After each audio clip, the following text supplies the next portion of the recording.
Thank you so much for joining us online today. We so appreciate you checking out this message. We hope you enjoy it and are inspired to live more and more like Jesus Christ by His grace. If you would like to support the ministries of Rancho, you can do so at rancho.tv/giving. Set up a giving profile and a reoccurring gift. We'd sure appreciate that. Enjoy. All right, before we get into this series, I just want to say I am so impressed that you're here. I did a little guess as to how many people would be here on, World Cup final day, and I am shocked that you are here. So give yourselves a round of applause. God is smiling upon you in powerful ways right now. Actually, Rancho and Espanol did move their entire service time up an hour and a half just to avoid the World Cup final. So anyway, thank you seriously for being here. We appreciate it. We're starting a brand new series called A New Community. And we are going to explore the heart of Jesus for the kind of community that He came to build on the earth. He came to build a family of faith. He came to build a deeply connected community of people in big ways and middle ways and small ways to really allow us to thrive individually and us to thrive societally. But I believe that the sense of community is something that is sorely needed right here and right now. I'm not alone. The research backs this up. Sociology, psychology is flashing red lights. We are having a problem in our culture. We're having a problem in our country, a problem even globally with a lack of community, a lack of connectedness. So I want to lead you through a very brief history lesson over the last 35 years, right? Let me just start by saying the 1990s were awesome. Anybody child of the 90s? All right, nice. 1990s were awesome. I mean, like statistically awesome. Historians looking back on the 1990s are saying to each other, now writing, the 1990s were awesome. 1990s are now called the golden era of pop culture. There was good tech, but not too much tech. It was like the sweet balance of tech, but not too much tech. So phones were no longer attached to a cord on a wall. The phones were actually wireless. You couldn't take them in the next room, but you didn't have a cord attached. So that was super cool. Game Boys were around. So enough tech to be cool, but not too much tech. Kids played outside. I know this is going to sound like the grandpa shaking his cane, but kids played outside. I grew up here in this town, and I rode horses on this very property. It was just an oat farm, rode horses, just wide open racing horses here. Riding motorcycles. I rode motorcycles on every property that you now live on. Played outside, played with fire, played with bottle rockets. I mean, just stuff that you do, right? It was great. In the 1990s, no airport security, right? You can just go right to the gate and you can meet your loved ones coming off a plane. If you had a little kid, during the flight, you could knock on the cockpit door. The pilot would open the door and say, oh, come on in, fly the plane a little. You just show kids around the cockpit, right? That was the 90s. This is opinion territory, borderline fact. Hip hop peaked, pop music peaked, metal peaked, punk peaked, grunge was invented, and ska was a thing. Anybody ska fans? Yeah, good. We had several ska concerts here in the 90s.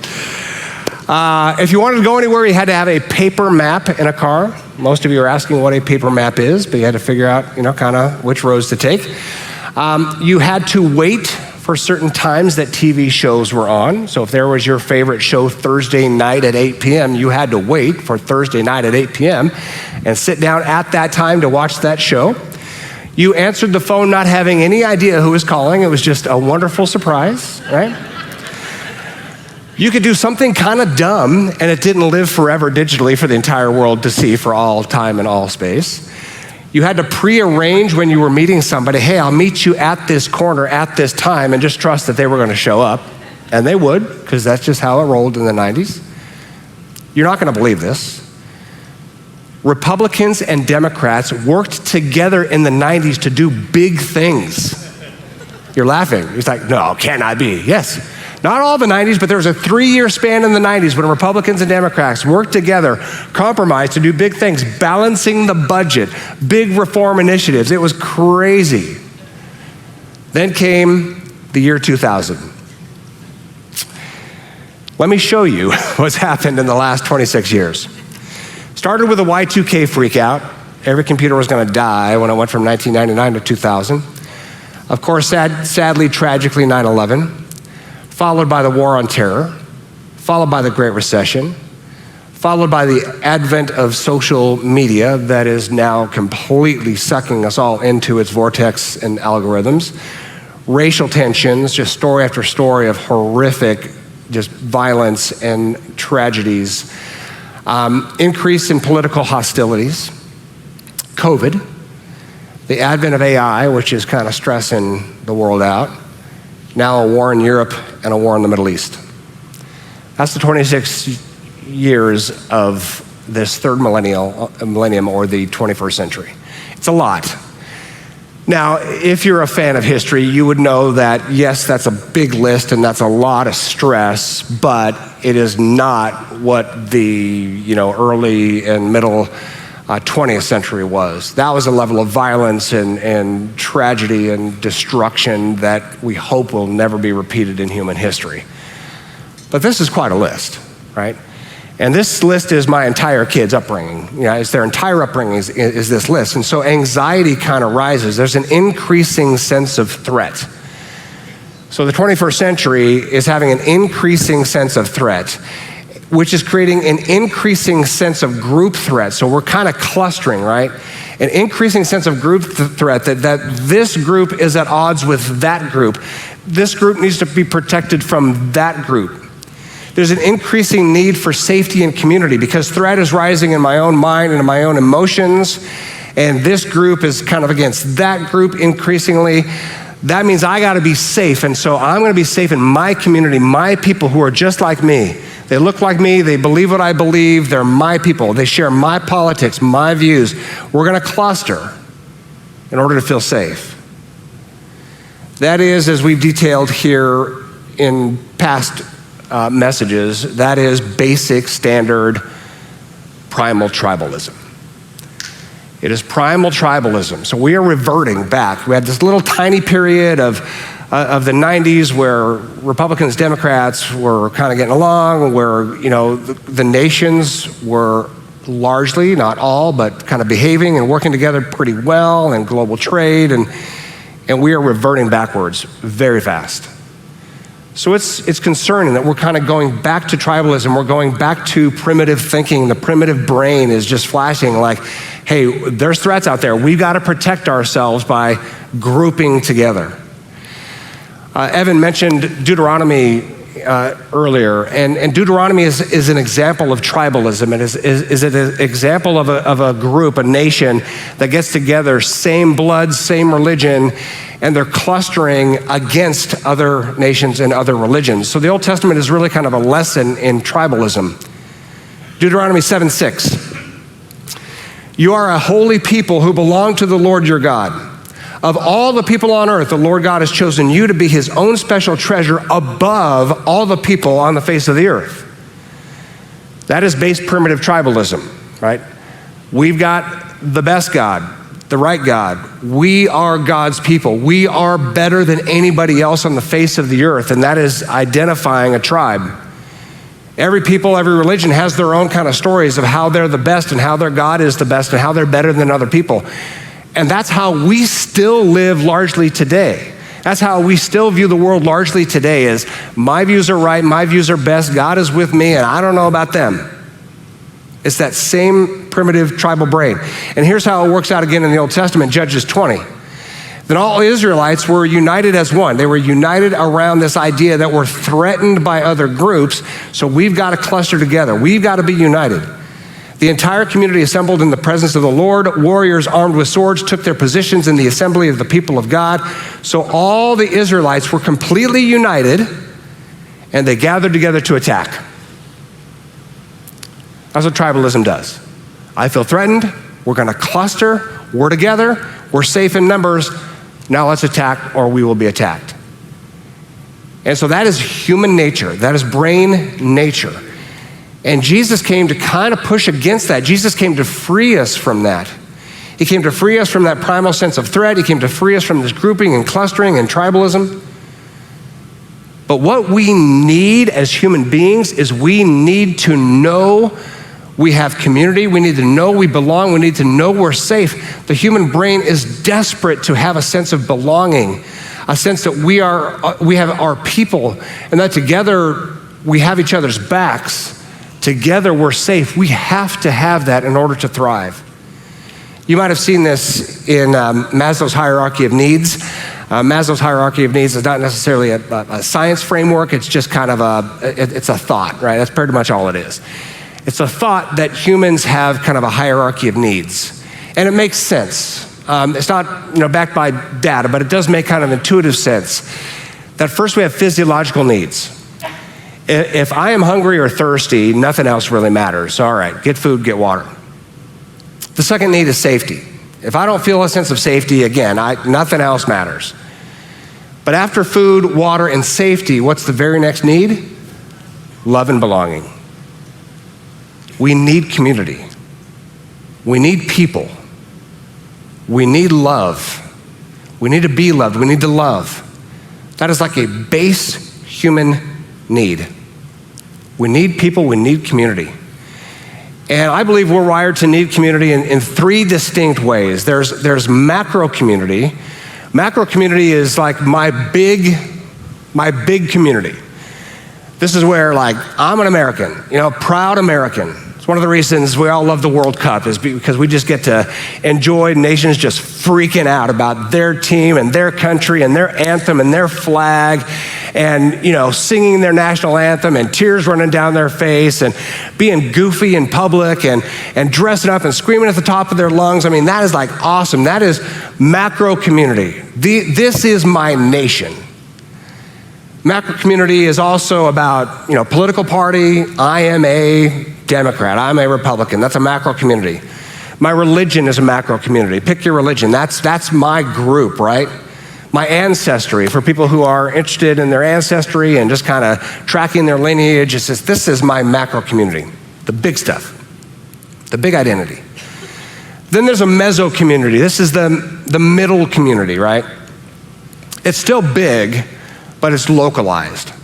My neighborhood is a meso community. I may not be friends with all my neighbors, but I know that if something goes on and there's some shady thing happening in my neighborhood, we're gonna kind of have each other's back a little bit, right? Your workplace, the people you work with can be your meso community.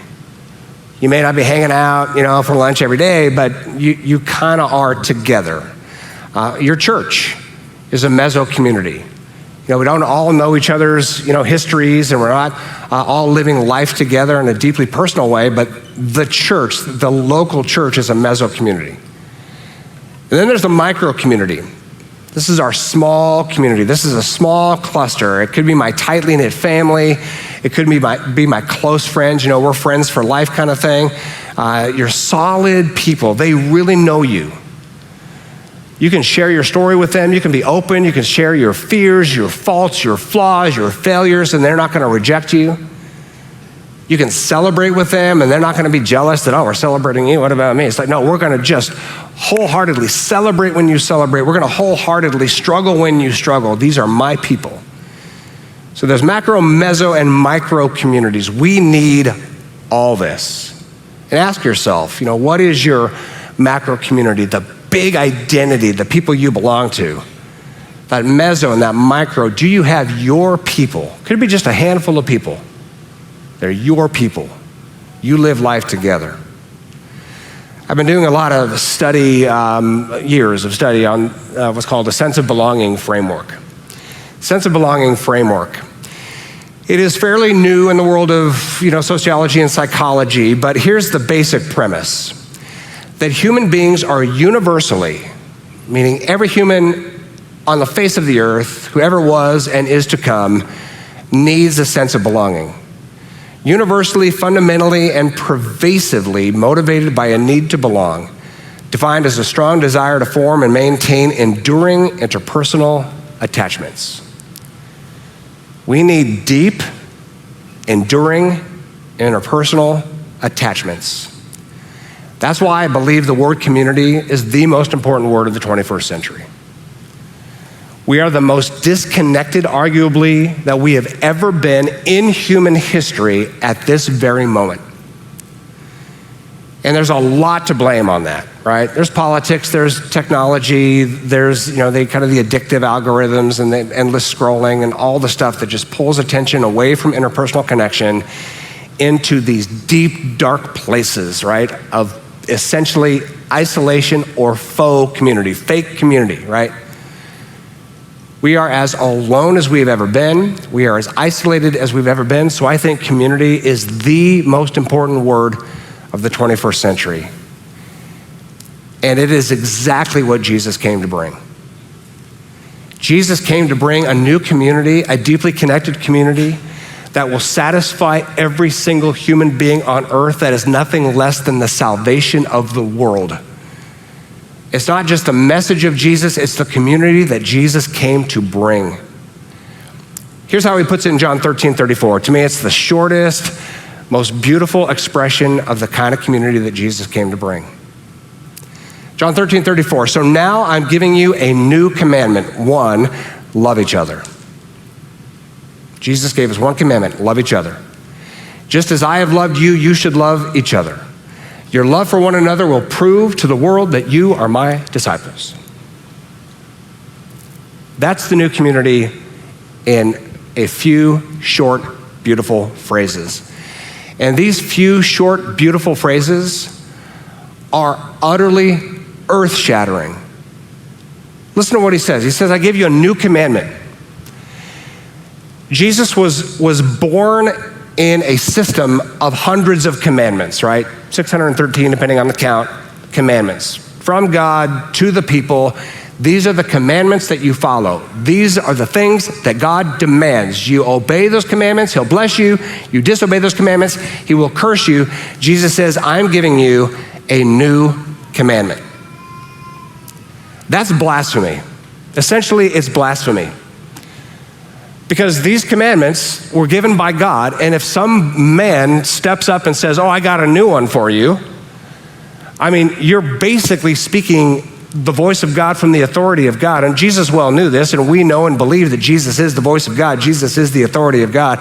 Jesus is the nature of God. So we know he has the right to say, here's a new commandment, but they certainly didn't know it then. So he's really stepping out, and he's saying, listen, I'm going to give you a brand new commandment. He left us with one commandment to deal with, one commandment to worry about, and that is to love each other. Jesus came to bring a new community. And what does he say? A new commandment of love. This community is not by bloodline. It's not by bloodline. It is not through obedience. It is not through religious tradition. It is not through nationalism. All the things that used to be the basis of community, we're all of the same ethnicity. We're all of the same tribe, right? We are the elite bloodline. We are the servant bloodline. I mean, everything was identified by blood. Everything was identified by religion. These are the commandments. These are the rules. These are the rituals. These are the regulations. This is what we do. Or nationalism, this is my country, right? That's the way it used to be. Jesus says, no, there's a brand new community with one commandment, to love each other. And then he says, this is for the entire world. This is for the whole world. It's not just for one nation, not for one bloodline, not for one tribe. It's for everybody, to prove to the world that you are my disciples. This is a global community, all tribes, all tongues, all nations. Right before the resurrection, Jesus says this message has got to get out to everybody. Jerusalem, Judea, Samaria, to the ends of the earth, these concentric circles. Jesus says this new community is a global community. It is a diverse community. No longer us against them. No longer me against you. No longer the privileged against the underprivileged. We are together in a new community of love. Jesus came to start a new community. Free from tribal fear, free from tribal division, free from tribal aggression, free to connect at a deeply personal level, to be who we really are without pretension, without pretending, without our guard up. We can be honest and open and vulnerable, and we can welcome everyone. That's the new community of Jesus. And I know what some of you are thinking. I kind of thinking this in the back of my head. Is this even possible? Is this such an idyllic sort of view of what the world could be that it is utterly impossible? I mean, here we are 2,000 years after the life, death, and resurrection of Jesus, and we're going backwards. Well, we can go forward again, right? Let's not lose hope. Let's not just say, yeah, the 21st century is kind of tough. 21st century is the loneliest we've ever been, the most disconnected we've ever been, likely in human history. Are we going to resign ourselves to that kind of old tribal community? No, we can say, all right, let's look again at the life of Jesus. Look again at the teaching of Jesus, the ministry of Jesus, the example of Jesus. How did he do community? How did he do relationships? What is he envisioning? And let's get back on his page. And then regardless of what the world does, the world can be on one narrative, but it doesn't mean we have to be on that narrative. We can decide as individuals and as families and as a church, we're not going to do the tribal thing. We're not going to do the I'm better than you, and God's with me and not with you. We're not going to do I got it right, you got it wrong. We're not going to do I'm the good guy, you're the bad guy. We're not going to do that. We're going to do everything we can to follow the example of Jesus and welcome everybody and build relationships and learn from each other and serve each other and really live life together. We need our people. We need our people. And so do you have your people? Do you have that kind of relationship where you can deeply connect, be your true self, talk about the things you struggle with, talk about your failures, talk about your questions and doubts and uncertainties? Then you can celebrate all your successes and victories and have your people celebrate with you or cry with you, depending on what you're going through. Do you have your people? We need this kind of new community. The world needs this kind of new community. And I've had times when I have not had my people. I mean, that's probably, I'd say, the first half of my life, I did not have my people. I didn't even know I didn't have my people until somebody told me, you don't have people. I'm like, what do you mean I don't have people? But I had the board of this church 20 years ago say, you need friends. I'm like, huh? Aren't you my friend? But they saw something in my life as they're doing my annual review. They saw something in my life and my patterns, and it's like, dude, you're overworking. You are just doing. When are you pausing and stopping? And who are you hanging out with? Who you are having fun with? Who are you just messing around with? Who are you laughing with? Who are you vacationing with? And I don't know.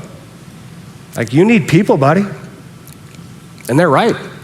And so I asked the board at the time, I said, I'm going to need your help. Keep me accountable to this. And I felt like an idiot. You know, you want to hang out? You want to play? You know, come over for dinner? It's like, that's the kind of risk you got to take, because I grew up kind of relationally stunted, right? My family life was a bit of a mess, and so I didn't have a deeply connected family, like ever. So I didn't know what deeply connected even looked like. I had people I hung out with as a kid and high school kid, and so we hung out, but I can't say we were, deep friends where we, just kind of walked all of life together with. We hung out, but it wasn't a deep friendship. Even in my early marriage, if you were to observe my wife and I, and let's say the first 5 years of our marriage, you might think, well, you got a good marriage, healthy marriage. And you could say, yeah, okay, you got a healthy marriage, everything's going well, but we weren't deeply connected. I was busy saying yes to everything. I was getting my affirmation, my identity by the things I did, not by the people in my life. And so my early marriage was paper thin. We got along, did some stuff, but paper thin. So I had to learn kind of the art of relationship. I had to read books, how to have a friend, how to be a friend, getting counsel from people, like how to connect and taking the risk to connect. And so I ended up landing on this phrase that I still struggle with, and you can struggle with me here. I don't know if it's totally spot on, but anyway, that's for you to discuss with your people over lunch. I am not what I do. So this is what I kind of concluded, which is totally true. I am not what I do. I used to consider my identity by what I did. Now I know I'm not what I do, but I am who I belong to. I am not what I do, but I am who I belong to. And you can have your own little musings about, whether I have an identity outside of my relationships, but for me in my own journey, I'm just going to say, no, I am who I belong to. I belong to my family. I am a family man, father, husband, grandparent. Still weird. I am who I belong to, my friendships. I've got these really cool pockets of friends, and now I got so many friends, I got to get rid of a few, and I got a list. Who needs to go? But, it's cool to be connected, and my identity is no longer what I do. I still want to do a bunch of cool things, but it's not who I am. Who I am is who I belong to, and that is the core gospel message, right? The gospel, the good news, is that you belong. I belong. That's the good news. I belong to God. That is the good news of the gospel. Ephesians 1:4, even before God made the world, God loved us and chose us in Christ to be holy and without fault in his eyes. This is a very personal thing. This is God imagining us before we're even born and saying, you belong to me. You're mine. And I know you will fail, and I know you will sin. You're already forgiven. I've already chosen you before you were born to be holy and blameless. In my eyes, you are perfect. Ephesians 1:4. That's the core gospel. We belong to God because he just says so. We don't have to earn our way. We don't have to be right. We don't have to be good. It's just him declaring, you belong to me by grace in Jesus Christ. Before you were even born, I just let you know, I already chose you. You're already mine. We belong to God. That is the core gospel message. But the gospel message has another part of it, which we don't spend enough time talking about. Ephesians 1:4 goes on to say this: God decided in advance to adopt us into his own what? Family. That's the other part of the gospel. Yes, we belong to God, but we also belong to a family. Yes, God chose us in his personal eyes to be blameless, but then he also chose us to be a part of his family, brothers and sisters in Christ. That's community. That's a new community. The gospel is we belong to God. The gospel is we belong to each other.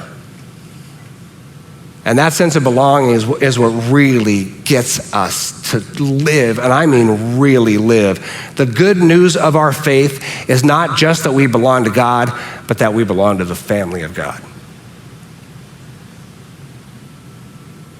And quickly, I want to just give you a little rundown. That's macro, meso, and micro. God says you belong at a macro level.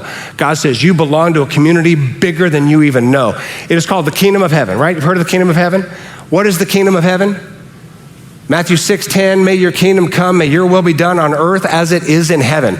God says, I have got the biggest possible community you can imagine. It's called the kingdom of heaven. It is everything that is right in the eyes of God in heaven and on earth. We belong to the kingdom of heaven. When you think about the community that you belong to the kingdom of heaven. That is a heavenly spiritual kingdom. It is an earthly kingdom. As the will of God takes root on earth, we belong to that movement called the kingdom of heaven. That's our macro community. Then there's our meso community. That middle community is our church. Rancho Church is a meso or middle community. It's big enough to do a lot of really cool things together locally and globally. It's big enough to have a presence in our community that helps to shape our community. And I belong to this place. I grew up in this church, right? As a middle school student and beyond, I grew up here at Rancho Church. This is my family. And I may not know every single one of you personally, but I'm looking forward to doing just that, right? To say we're gonna connect in pockets, we're gonna connect, but this place is a very, very special place. This place has been here for 57 years. This place has launched our rescue mission, which helps thousands of people every single month. This place has launched NGOs across the world that are still saving lives of hundreds and hundreds of children, starting schools. This place has done so much to help our neighbor. This place does incredible things to raise up people in the gospel from church to school. I mean, there's no end to what this church can continue to do. It is our meso community. We are doing some spectacular things together as a church. Acts 2:42, the very first church experienced this. All the believers devoted themselves to the apostles' teaching and to fellowship and to sharing in meals, including the Lord's Supper and prayer. This is thousands of people gathering in Acts chapter 2 to just celebrate the grace of God together. And then there's a new micro community, and these are your people. It could just be a handful of people that you know and they know you, that you love and they love you, that you're open with, that you share life with, that you eat meals with, that you pray for, that you vacation with. These are your people. Romans 12:15, be happy with those who are happy and weep with those who weep. Live in harmony with each other. Romans 12 is imagining this very intimate cluster of human beings that really know each other well and walk life with. And I want to ask you, do you have those people? Do you have that micro community that just knows just about everything about you? When you accomplish something big, you send them a text and they are just sending you every awkward emoji possible and whatever they're called, GIFs, I don't know. How do you pronounce it? Who knows? Nobody knows. The community that just celebrates with you, full-throated celebrating you in moments of victory and absolutely gut-wrenchingly weeping with you when you're suffering. And letting you know, it is my pleasure. How can I take the suffering off of you and put it on me? How can I walk through this tragedy with you? Do you have that micro community? Not many do. Only 39% of adults feel very connected. 39% of adults feel very connected. And only 17% of young adults feel very connected. 17%. That 17% is the modern tragedy of our time. We have a lonely generation coming up. That cannot stand. It cannot stand. And the only way this young generation is going to feel that deep sense of connection, I've got my big community, my middle community, but I've got my micro community, and I'm walking life authentically with a group of people that I know have my back no matter what. Our young generation is not experiencing that, and we know why.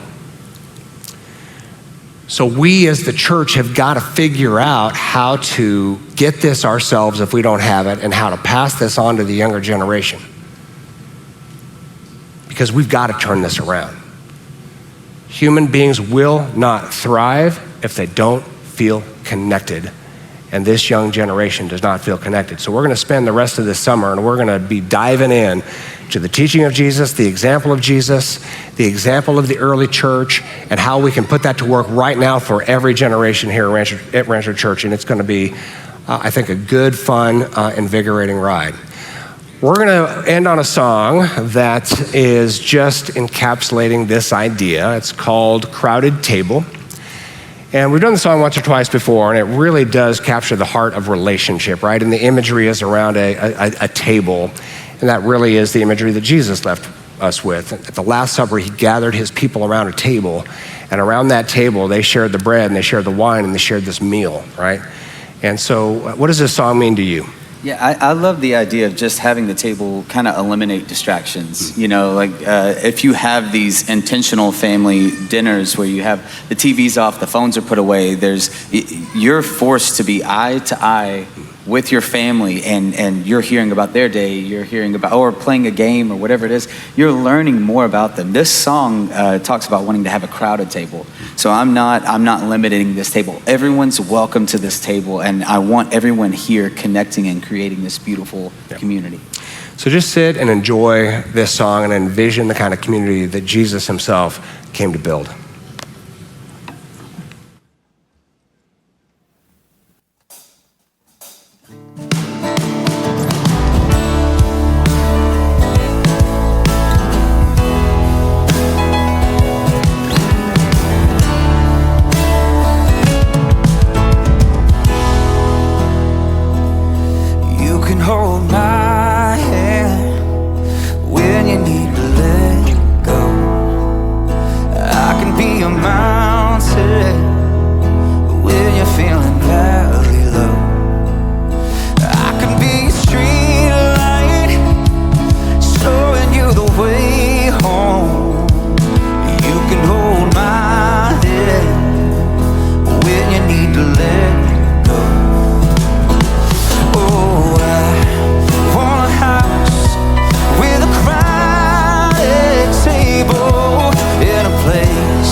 want a garden, we're gonna have to sow the seed, plant a little happiness, yeah, let the roots run deep.